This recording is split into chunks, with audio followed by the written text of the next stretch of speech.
So pagkatapon dito ni Rizal, noong July 17, 1892, meron na siyang mga kakilala. Namunga ang kanilang friendship. So siya ang best friend ni Dr. Jose Rizal. This is very important to us because in 1896, when Rizal left Dapitan, iniwan niya to kay Don Mariano.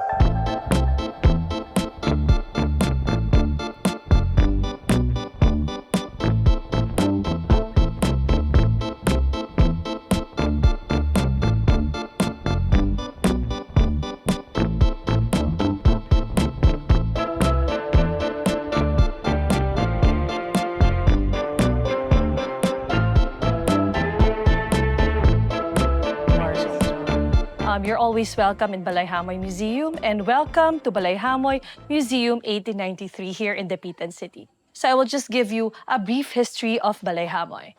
So this used to be the residence of Don Mariano Balsomo Hamoy and Doña Pilar Acaylar Sagario. Both are pure Dapitanons. This house was given as a wedding gift, nung pagkakasal nila. Si Don Mariano Hamoy used to be a cabeza de barangay. He also became a municipal scribe, and during Justice of the Peace, he was given Justice of the Peace during the American period. So this house is just a normal, ancestral, old heritage house, if not for the historical events that happened here in this house. So yung mga tinatapakan mo, tinapakan din yan ng mga importanteng tao na naninirahan sa Dapitan noong mga 1890s. Wow. No, kasama dyan si Father Obac, Father Francisco Sanchez, si Gobernador General na si Carnicero, ang kanyang asawa, lahat ng mga importanteng tao dito sa Dapitan at yung mga taga-Espanya. Pero siguro ang pinaka-notable person na pumunta dito, kaya naging historical ang bahay na ito at si Don Mariano Hamoy ay ang ating national hero na si Dr. Jose Rizal. Really? He used to frequent this house, not just him. Kasama niya si Teodora Alonso, ang kanyang ina, ang kanyang kapatid na si Trining, ang mga pamangkin niya, and of course, his common law wife, na si Miss Josephine Bracken. Ah, yes.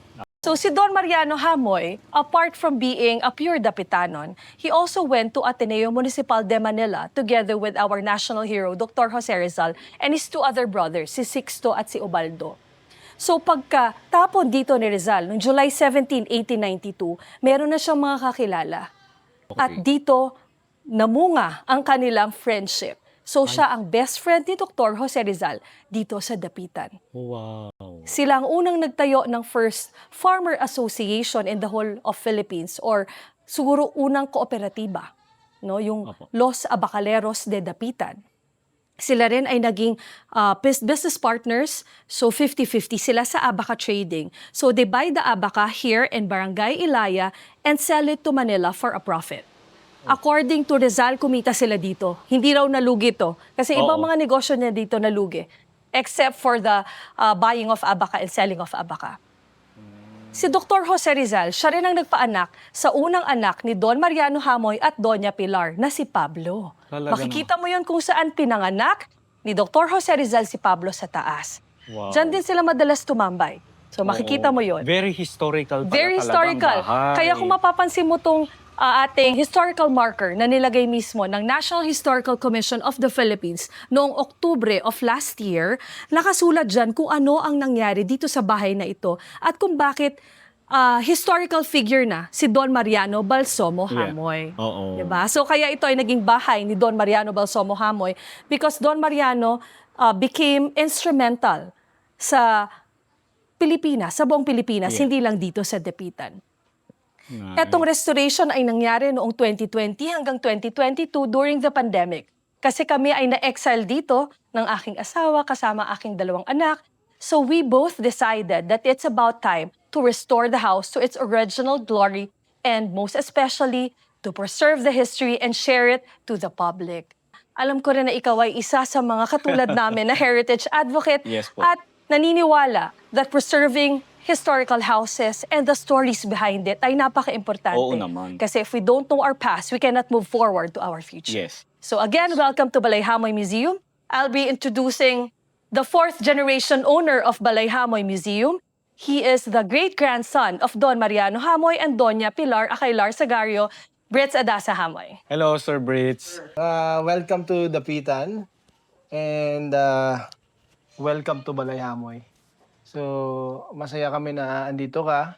Oo Of nga, sir course, oo, talagang sabi ko nga kay Kat na na natin to kasi nagagalak nga kami na dumating po kayo dito kasi nakita rin po namin yung puso mo, no? Heritage preservation and you love of course heritage and history, tapos tinutulungan mo yung mga katulad na namin tsaka mga ibang tao pa na lubos na mas ma-preserve. Yung bahay nga na to was built in 1893. Actually, it's a wedding gift to the couple, si Don Mariano and Doña Pilar, na nabuhay during the time of Jose Rizal. Welcome to Balayhamoy. Maraming salamat po, tayo. sir.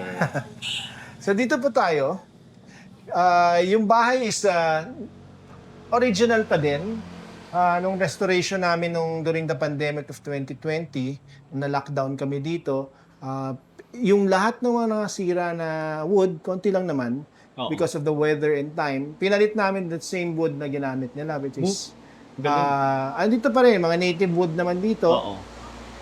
So, meron siyang nara, kamagong, yakal, and molave. Yung molave is sa amin sa Bisaya is yung tugas. Binalik namin yung itsura niya rin dati. Which makikita mo, hindi naman talaga siya, alam mo luma, pero binalik namin sa kung ano yung itsura niya ng 1893. So, we use the same stain that they used before. So, kita, hindi mo naman siya makintab. Opo. Hindi siya varnish. Hindi pa naman Yes. nauuso yung varnish before. So, isipin niyo po, noong 1893, nung blessing ng bahay, nung kasal nung couple na si Mariana and Pilar, naging masaya tong bahay na to nung time na yon. So, blessing nga. So, isipin niyo na lang yung mga kilalang tao dito sa Dapitan, pumunta dito sa Oo. bahay mismo. Itong staircase na to is still original. So, ito yung inakyatan nila. Ito yung Oo. hinawakan nila. And then, this staircase follows the Oro Plata Mata superstition Oo nga. natin. So, makikita Hanggang mo pa. ngayon, sinusunod pa rin yung kasabihan na yun, sir, ano? Yung Oro Plata Mata. Yes, na yun, sinusunod pa rin natin yun. Oo. Siguro, ngayon, parang na lang it's more of parang guide na lang. Guide na lang, oo. Oo, nga, kasi yes. minsan, ilang kaya bilang natin sa hagdanan. So, yun ang ginagawa Oo. natin. Yung Dapitan po, may mga kultura po. Pag may kultura tayo, pag nagbe-bless ng bahay, yung lumang mga kultura natin, kagaya ng pag-enthrone ng Sacred Heart. This is a Catholic tradition po. And alam naman natin yung Dapitan, very Catholic, Yeah. very religious. So, Religious. ni-enthrone yung Sacred Heart sa harap ng bahay. Okay? Tapos, ang isa pang kultura ng Dapitan is to plant a tree during the blessing of the house. Nasa kanan niyo po is an 1893 tree. This one? That's a kamuning tree. 1893 pa ito, sir? Yes. Wow. Planted there in 1893 nung blessing ng bahay, stunted in growth, kaya hindi Oo. masyado lumaki. May maliliit na bulaklak na puti yan. And then, baka pag may bulaklak yan, naamoy mo every hour yung scent niya. Oo. Every hour lang. So, nagsiskip siya. No? So, Galing. kaya marami natatakot dito sa gabi, may naamoy silang bulak, tas nawawala. Pero Oo. yun, talagang ganun yung nature ng punong to. punong ito. Kamuning tree po yan. Hindi lang pala siya ordinaryong puno. Oo, no? oo, iba siya. Ngayon, binuksan namin to, ang bahay na to, and we restored it in such a way na binalik talaga namin sa dati, yung tsura niya, for 3 reasons. First is to relive 1893. No? At Yes. least nakikita natin anong buhay nila. May Oo. mga bahay pa lang ganito. May mga tao pa lang ganito dito sa Dapitan. So, ganun yung isang reason. The second reason is to humanize Jose Rizal. Kasi dito sa Dapitan, naging tao siya. No? Nakipaghalubilo sa mga ancestors namin, sa mga tao dito sa Dapitan. Naglakad sa mga kalye namin. Umakyat dito sa bahay na to. Oo. Siguro, nagalit din sa mga tao. No? Tumulong, umibig. Oo Dito nga. sa Dapitan, di ba? Yes. So, ang palagi nga namin sinasabi is Jose Rizal was born in Calamba. He died in Luneta, but it is only in Dapitan that he truly lived. Oo. No? So, dito siya naging tao. Dito natin siya makikilala ang humanity ni Jose Rizal. And then the third reason is to celebrate the friendship, loyalty, and love of Don Mariano Hamoy and our national hero, Jose Rizal. So, sana, pag pumapasok tayo dito sa bahay na to, sana mawala tayo sa panahon. So, Oo nga. pasok na po tayo. Sige Welcome po. po, excited na ako, sir. Welcome po to Balay Hamoy. Maraming salamat po. So, ganito po yung buhay nila dati. Wow.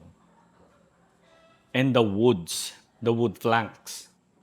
Ayan po. Nara ito, sir, ano? Ito, tugas and Tugas. lave and kamagong. Depende sa kulay. Pag Oh. dark na dark yan, kamagong po Kamagong yan. na. So, depende sa color Ang ng wood ganda po. naman ng bahay na ito. Yung ano po, yung mga walls po outside are tugas or mulave. Oo. Yung nara po sa loob lang.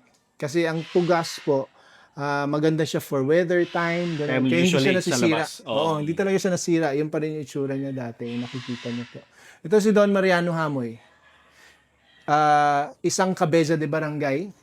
Isang nag-aral siya sa Ateneo Municipal in Intramuros. Ito po yun. Yes. Diyan din nung aral si Rizal. Madami pa sila. Antonio Luna Brothers. Dito rin Opo. sila nag-aral, no? He was born in October 12, 1868. May year. Andito yung talambuhay niya actually dito sa Tampinco frame na to. Si Isabelo Tampinco yung gumawa nito. Isang schoolmate niya rin, isang kaibigan niya rin po. He died in April 6, 1918. Bata pa, hindi pa siya Oo. umabot ng 50. Oo nga. And then, ang negosyo niya is copra. That's why there's coconut shells na biyak-biyak dyan. Oo. Tapos, ang negosyo na ni Rizal is abaca. That's why there's abaca weave naman dito. At tapos, mahilig siya sa musika. Kaya may musical scale Oo naman nga. po dito. Pati bahay niya po, yung makikita niya po, yung kalyado, are musical instruments. Ay, oo nga, no. Lira. Yes. Wow. So yun po yung, ganun sila gumawa ng bahay dati. Makikilala mo yung may-ari ng bahay based on the design of the house. Oo So, nga. talagang personalized po. He graduated in Ateneo Municipal. He was a cabeza de barangay. He was also an escribano or a municipal scribe. Ito yung original handwriting niya. Yan. So, it's in Spanish pa, original pa rin. So, lahat ng transaction ng gobyerno nung time na yun, dito niya sinusulat. sinulat. So, yun yung trabaho. Parang municipal secretary ngayon, yung mga ganun type na trabaho. So, ito yung mga gamit niya. Of course, Atenista siya. That's why there's a rosary sa packet niya palagi. Tapos ito naman yung mga jars na yan are actually inkwell. Diyan nilalagay yung mga ink. Okay, ito. Tapos ito, pati ito. Ito mas maarte na to. Oo. Okay. Tapos andito pa rin yung labahan niya. Oo nga, Kahit no. Even until Yung now, labahan. napakatulis pa rin. No? Old Wayne scale. Yan po, kasi negosyante po siya. So yan po yung ito naman yung mga bigay ng Ateneo de Manila dito sa Balay Hamoy. So it's a donation from them. Oo. Ito naman ang Sibila Cumana o Hec S. Sibila Cumana. Sibila Oo. Cumana. Ito ay ginawa ni Rizal dito mismo sa Dapitan. It's actually a fortune teller board game. Ginawa niya dito. Ito is a replica lang. Yung original po nito is Okay, still oo. with the Rizals Oo. sa Calamba. Kalamba. Fortune teller board game siya. The game goes, gumawa si Rizal ng set of questions. Example, magiging swerte ba ako ngayong araw na to? Oo, So, tapos isi-spin mo ngayon yung top. Tapos kung anong lalabas dyan, i-match mo dito sa chart. So yung chart may kibat na parang answers naman. Ginawa Oo. rin ni Rizal. No? So may match, may computations yan. No? Example sa sagot na ginawa ni Rizal, will I be lucky today? Maging swerte Oo. ba ako? Oo, maging swerte ka, pero mas maswerte yung asawa mo. Ganyan. Diba? So makikita mo dito sa game na to, si Belo Cumana, yung syempre yung genius niya, ang galing-galing Oo na nga. gawa, his wit and his humor. So makikita mo tao pala to si Rizal, no? Nagpapatawa rin pala Oo. tong taong to. Alam mo, ang pinakamaganda dito, one of his letters, sinabi niya sa pamilya niya, bago siya nahuli, make sure that the Sibila Cumana is safe from Spanish hands, or from enemy hands. Kasi, basta, make sure na hindi siya mahuhuli pag i-raid na yung bahay, mga ganun. Ngayon, nagiging ngayon yan, question mark sa mga tao ngayon, sa mga historian. Bakit? Sa lahat ng mga gamit niya, particular siya dito sa game na to na protektahan nyo. Oo So, nga. pinotektahan ng family and yung original andyan pa rin. No? Oo. Hindi talaga siya nahuli. So, ngayon, iniisip ngayon ng mga historians at saka yung mga, mga intelihenteng tao, ano meron dito sa Sibylla Cumana na napaka-importante. So, ang duda nila, baka may mga codes pa dito. Baka na may mga codes. Mga codes, codes, oo. no? So, baka may mga sekreto pa rito si Rizal na even until now, hindi pa rin nabe-break.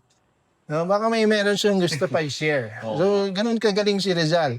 Ako, hindi ko na alam paano Talino, gawin yan. no, sir, no? Hindi ko alam paano sagutin yan. So, baka yung mga ibang generation na or kayo. Oo. Ito naman yung may bahay ni Don Mariane. This is Doña Pilar Acailar Sagario.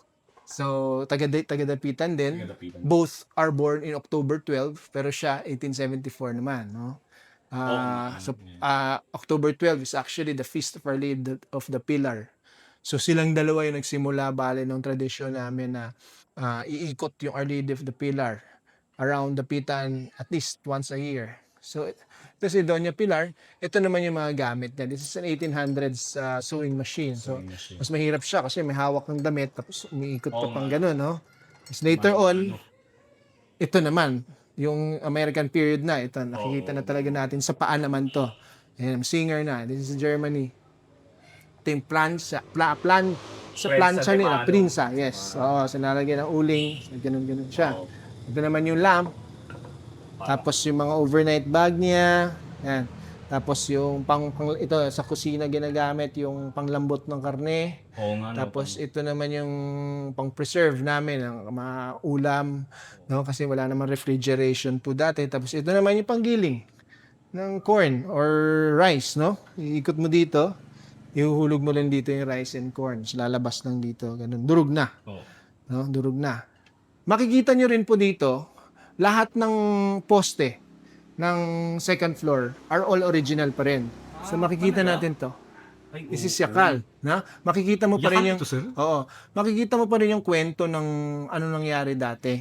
So ito yung gamit nila, hindi naman napaka-crude, bale, no? So kita mo yung lagari na ginamit nila, talagang alam mo yung naghatakan kayo ng lagari, no? Yung ganun. So yun po yung ano diyan, yung gamit nila. Ayan po. Tapos, ito naman, mga alampay. This is made of abaka. Ito may mga suot ni Lola, no? Mga gamit ni Lola. Suot ng mga babae dati. So, ganito po yung itsura nun. Itsura nila dati. No? Tapos, mga jewelries naman nila dati. Ayan yung mga itsura naman nila. Nice. So, lahat po yung nakikita namin dito, sir, gamit pa rin talaga. Gamit talaga. Ito, no? Oo. Hindi namin kaya naman tinanggal naman yung okay lang naman yan. Bagay, parang grounding yan. Nararamdaman mo Sa akin yung yun parang pagbibigay energy. Galang. galing. Salamat. So ito naman, one of our mga baul, mga steamer truck, one of our very parang prized collections dito sa Balay-Hamoy, no? This is steamer trunk. This type of trunks were manufactured only in 1870 to 1880. No? This is Ang bigat niyan, sir. made in Europe, leather over wood, made in America, metal over wood. So makikita mo yung anong pukpok na no? Napakaano Para niyan. mag-flat yung bakal. Parang ito stars and moon ang design. So lahat ng mga gamit na nakikita mo galing dito sa dalawang So nung nabuksan namin to sa area na kasi tinambak lang to sa sa garahe, sa bodega, mga plastic, mga styrofoam sa ibabaw. Talagang ganun, nakakalimutan na ng panahon. Tapos pagbukas namin, yan, lahat na nakikita mong gamit. No? So it was a treasure. A treasure trove of artifacts, no? Yes. Wala nga lang, ginto. Sayang. Pero at least, andun yung yaman ng pamilya, no? Yaman ng pamilya. This is very important to us because in 1896, when Rizal left Dapitan, iniwan niya to kay Don Mariano pag alis niya dito sa Dapitan. Sabi niya siguro masyado na mabigat or isang souvenir. Pero ang last na bili niya, parang babalikan ko yan, ha? Yan. Siguro madami na talaga siyang dala. So, but we know, hindi na nga siya bumalik, no? This is made in New York kasi sa loob may made in New York eh. When Howie Severino went here, binuksan namin to, nakita namin made in New York. Sabi niya, it was fresh also, fresh pa rin siya dun sa research niya sa Rizal in New York. Okay? So, nung pagbukas niya, excited siya. Now, nakita niya, made in New York, sabi niya, this could be the most solid evidence that we have.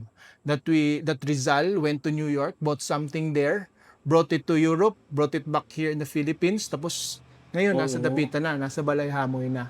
So, napaka-importante din piece of history. Ito, hindi lang dito sa kay Balay-Hamoy, pati kay Rizal, at saka sa Pilipinas. Yes. No?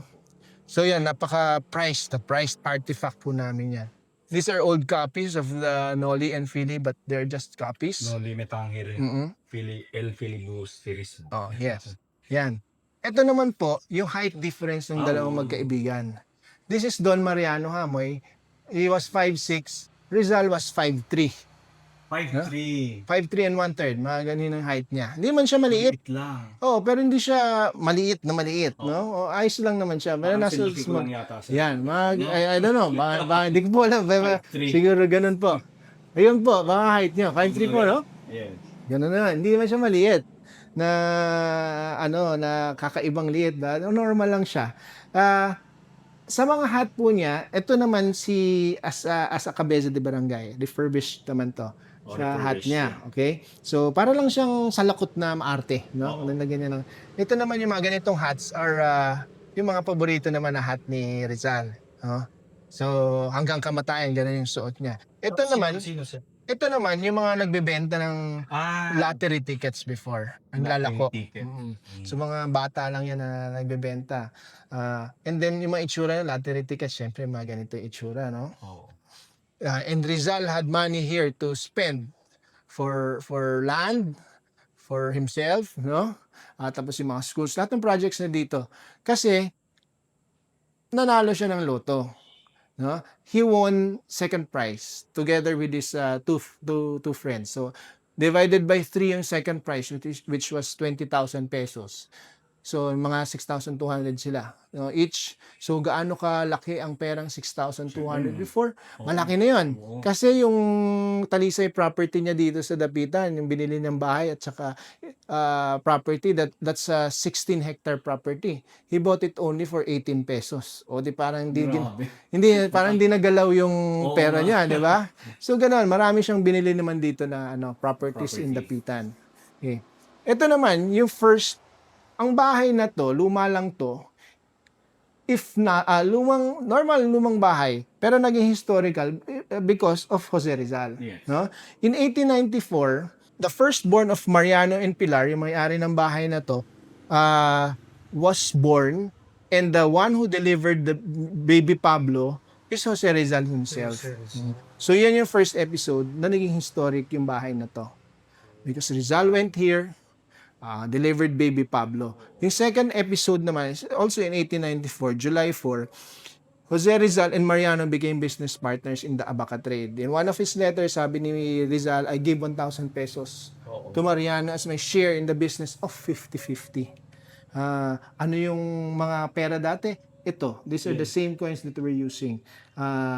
Ang mukha po sa coin na yan is the king during that time, King Alfonso XII.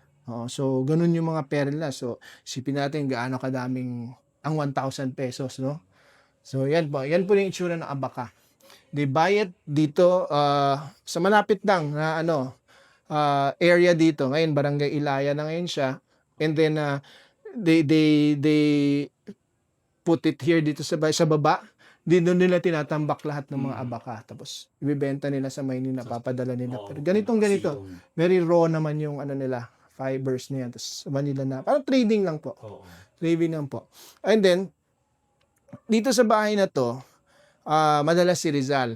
Si Rizal was still a prisoner, kumbaga, dito sa Dapitan. No? Kailangan niya, he had to report to the Captain General at least once a day. No? Para at least, alam naman natin hindi siya tumakas. No? So, after reporting, pumupunta siya sa mga bahay ng mga kaibigan niya. Madalas siya dito na bahay kasi he felt safe here.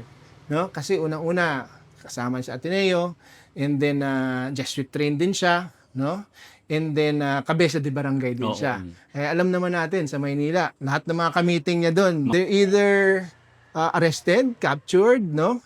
exiled or executed, no? Pero dito hindi sila ganon. So at least he felt safe in this house, no? Hindi naman sila pinagdududahan ng mga Espanyol dito kasi Oo. Mariano worked for the Spanish government naman. Okay? So anong ginagawa na dito? Dito sila madalas nagkikentuhan, nagchichismisan, dito. nakikita nila yung mga taong dumadaan Dumadaan. dito, all the funerals, at least once a day, nakikita nila kung sino namamatay kasi andito yung simbahan. Oo. Andito yung Catholic Cemetery. So, ito lang, isang daanan lang to. So, nakikita na namatay na pala si ganito. At saka, nakikita nila yung taong dumadaan. So, Oo. dito sila nagkikentuhan. No? Isa rin tong area, no, when Josephine Bracken was arrived in 1895. Ito rin paborito niyang area. No? Sa tingin ko kasi presko, tsaka nakakasagap siya ng Oo. mga balita dito. Tsaka syempre during that time, hindi naman mainit sir, di ba? Oo. So ito naman, so ang ginagawa nila, ganun nga. So nagchichismisan, nagkikentuhan Oo. sila, no? And they play chess together. Oo. This is the same chessboard that they were playing with. This Talaga, is sir? Mariano's chessboard. So yan yung hinawakan nila dati, naglalaro. Pero Oo. sigurado ako, talo palagi si Mariano. no? Talo siya parate. Parate. Kasi napakagaling, actually, level ni Rizal was a grandmaster daw, di ba? Kasi nung sa Germany at saka kung saan pa doon sa Europa, natatalo niya yung Natatalo mga niya. grandmasters eh. So, na rin siya, grandmaster. Now, remember Baby Pablo? Baby Pablo soon became the first doctor of Dapitan City. Ninong niya si Rizal. So parang inalay siya. Oo. Naging doktor ngayon siya. First doctor of the Dapitan City and also a doctor in Lanao Province, Marawi. Naging doktor siya sa Marawi. That was also the time when Ilocanas were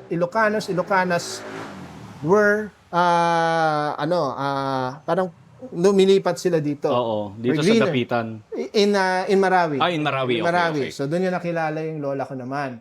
That's Petra. From Villasis, Pangasinan naman siya. Tapos doon na sila, nagpakasal sila dito. And then, later on, they had a child.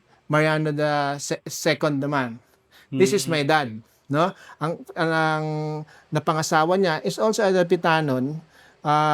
Ang ancestral house nila, yung tourism office ngayon sa Dapitan. So, ito yon. So, the Anyano Adasa House naman. Oo. Ancestral house naman nila yan. Though, si Mariano II died during the COVID-19 pandemic. Hindi niya natapos itong pagpagawa nitong museum na to. talaga po. In between, sa Oo. gitna ng paggawa nito, namatay na siya. Oo. Tinamaan siya ng COVID. Okay. Mariano II died during COVID-19 pandemic. He died of pneumonia, although he was 84 years old. Oo. Remember, Mariano I, he died also in 1918. That's the Spanish flu pandemic. Also died Oo of nga, pneumonia. No, pareho sila Mariano, parehong namatay sa pandemic, pareho of pneumonia. So, coincidence? Oo Hindi nga. natin alam, no? Hindi natin alam. So, itong couples na to lahat, kinasal dito sa Dapitan and had the reception here. Kung saan tayo nakatayo? Oo. Sa bahay na to, sa baba, kung saan dito, gamit nila sa pag merrymaking, was of course, yung banda. At saka, a gramophone dito sa Oh, likod. the gramophone. Oo, kasi Oo nga. walang kuryente. Oo nga. No? So, walang kuryente. Mano-mano ito. Mano-mano. So, ang ginagawa ng DJ, Gumagana pa ba ito, sir? Subukan natin. Subukan natin. Kung natumunog sa'yo. So, ganito lang. Kasi very mechanical. Walang kuryente. Oo. Walang napaka-mechanical Gumagana niya. So, kaya actually, ingenious nga yun. Oo, gumagana pa.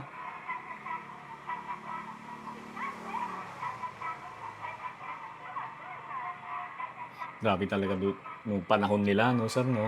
Biruin mo, yan lang yung libangan nila noon. Party na sa kanila. Yun. Oo, party na sa kanila yan. Yan siya. Ganun lang. Ganun yung buhay nila. Cha-cha-cha. Oo, cha-cha-cha. Cha-cha-cha. Yan. So, ito naman, candelabra Yeah. ng altar. Ngayon, makikita niyo po dito, the Bitanons are extremely Catholic. They're Yeah. extremely religious. Yeah. No? So, gaya nito, this is actually a family catechism book. No? It's a family catechism book even before Rizal's time. No, ito. Kapisismo. So, ito yung mga lumang gamit. Ito naman are old posters. A while ago, nag-mention ako October 12. Parehong birthday nung ni Mariano and Pilar. So, nag-start sila sa ano nila, kumbaga panata Oo. family, na at least once a year, iikot natin yung Our Lady of the Pilar na imahe. No? So, they started this tradition 130 years ago. So, ganito yung nangyayari palagi. Every year, even And until ito now. yung Balay-Hamoy. Oo, so, Ang dumadaan galing. palagi dyan Oh, sa syempre. session eh. Oo. So, ito na yung mga, ano naman, diorama of what actually Oo. happened before, no? So, ganun po yung mga tao before. So, ito naman po, Our Lady of the Pilar. It is an 1854 print of Our Lady Wow. of the Pilar. So, makikita mo yung pagprint nila dati. Lines lang yan. Eh. Yung artist noong 1853, nag-carve siya sa metal plate nito. No? Tapos, after niya makarve, 1854, nag-mass produce na sila. Ito, isa sa kopya. Ang galing. Na, naman marami yan. to, Buti pero meron kayo niyan, isa sa sir, no? kopya. Oo, so napaka-intricate. Oo. Kumbaga, ang isang trivia dito, Our Lady of the Pilar is the only Marian image na nakasapatos. Karamihan, Oo nga, no, karamihan nakapaa. kapower, Yes, sandals, oo. no? Ganun lang. Pero siya nakasapatos. Siya lang yung mag-isang Sapatos. nakasapatos. Oo nga, no. So, ganun po yun. Ito naman is an 1800s crucifix. Origin is South America. Malaki ulo, maliit katawan. Yun yung style ng mga artist doon sa South America. So, this was bought there, maybe brought here sa galleon trade, tapos dumating na dito sa Dapitan. Presumably, binili to nila lola or lolas sometime long ago, no? So, ito pa rin, sa print also. Ganun na ganun pa rin yung tradition ng print nila. Ito naman is a candle na lighted, sa family candle na lighted only in most desperate times, no? Kung talaga may problema, Oo. sobrang bigat ng Desperate pamilya, times. on mo lang pagdasal ng ganon, isang traditional family. Ito naman is a hat rack, ang replica of Rizal's hat rack back in Calamba. Pero ang original nito, bumalik na sa Fort Santiago Museum. So, nagaya namin to the last centimeter. So, ganito ganyan itsura na nila. ganyan. No? So, kasi andito yung mga hats. Hats were actually worn by everyone. Oo. Hat track or bastonero. Oh, bastonero. Yan. So, nilalagay dito yung mga hat. Lahat ng mga lalaki dati naka-hat eh. Siyempre, ano yan eh, parang ano nila yan eh, status, yes. symbol, no? Oh, status So, symbol. malalaman mo rin kung anong trabaho nila. No? Oo. Laborer ka, anong work mo, anong pinag-aralan mo. Rizal, mahilig siya ganito. Kasi ilustrado yun siya, di ba? At saka aral sa labas. No? Oo. Doon mo makikilala. Yung mga babae naman, makikilala mo rin sila. One of the identifying Ayan naman, marks are oo. Alampar or Panuelo. This is made of abaca. Si Lola, meaning nun, madami siyang ganito. Siguro maarte. Maarte Pambabae. siyang no? Fashionista na sila, Fashionista no? na sila noon. So, made of abaca. So, ito naman ay collections naman dito of Rizal currencies naman. Oo nga. May mga bago na nga dito, mga commemorative coins donate ng Central Bank naman dito sa Balay-Hamoy. Mga bago na. Ito, naabutan talaga din mga pisong yan. Ang bahay, para siyang Lego. Na-assemble siya, sinusuksok, tapos may locks lang siya na kahoy din. No? One of the reasons, siguro kasi napakatigas din ng tugas. Yung Malawin, no? tugas. So, yun din yung locks. Parang ganito. Ito, kahoy lang. Oo nga. Yan, kahoy lang siya. No? Later on, naglagay na ng mga pako. No? So, madali lang siya baklasin. Oo no? nga. Merong, kung palayasin kami dito, babaklasin lang namin ito. Lipat. Ganun lang po. Buhat lang, no? Oo. Parang buhat Lego lang. nga. Parang Lego. So, dito na po tayo. Yan. Lamig na dito. Oo nga, palamig na tayo ng palamig. Marami ng multo dito. Oo nga. So, ito rin po yung ilang